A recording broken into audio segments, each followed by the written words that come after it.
The second marriage is always better. And I know you don't believe me because the stats say the divorce rate for the second marriage is much higher than the first marriage. So if the stats say different, then why the heck am I here saying that the second marriage is always better? Well, I believe the second marriage is always better for those who do these three things.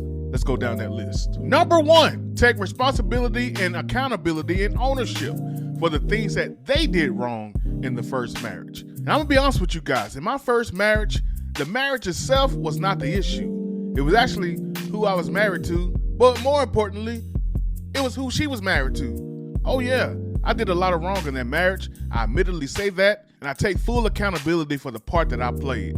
I take ownership for the things that I did that caused her to have reactionary things. There was some parts of her that was bad on her own, but there was also things that I did as a man, as a husband, that did not lead her the right way. That's my ownership. I take it on the chin. I was wrong. What do you need to do going into the second marriage or preparing to date again? What do you need to take accountability for that you know you were wrong for? Regardless of what they did, what did you do?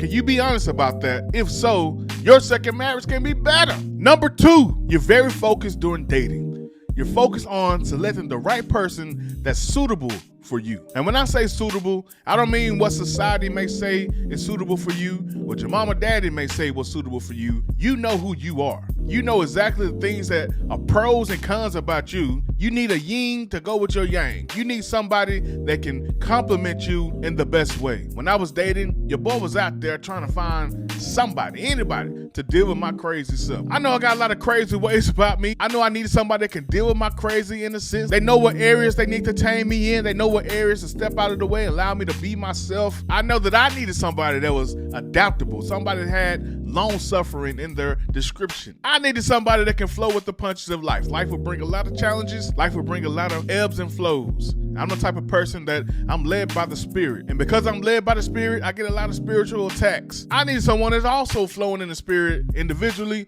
but can come collectively and we build this thing together. So, some of you may be a career dating site person. I found my wife on a dating site, so I'm not condemning people for being on a dating site. I just know it's a needle in a haystack situation. But are you focused on the dating site? Are you just looking for perpetual dates?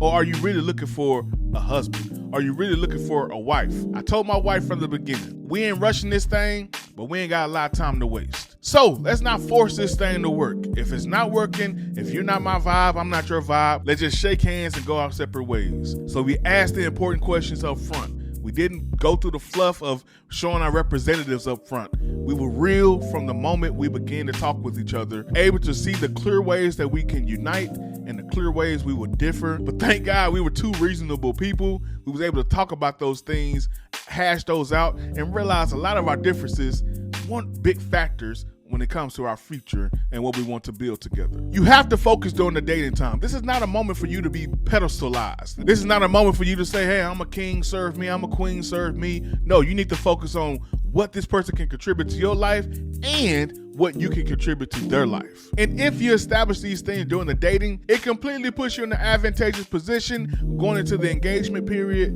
and into the marriage. And number three, do not penalize this person for what the last person did to you. The only way to truly fulfill that is through therapy. You gotta get these things out of your system. Because this person is a completely new person, you don't wanna bring anything over from the previous relationship.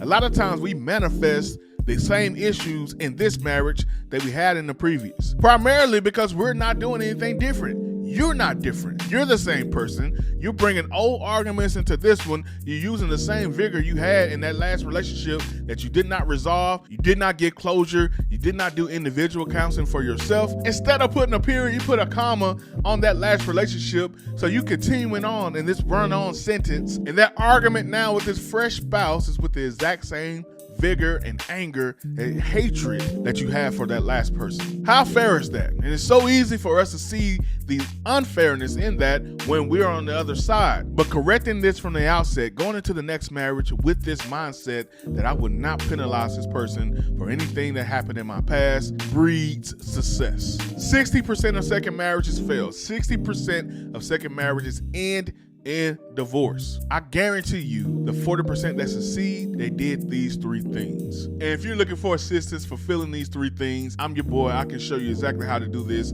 I did it. I know you can do it. Send me an email. Let's connect and let's help you have a fulfilled relationship.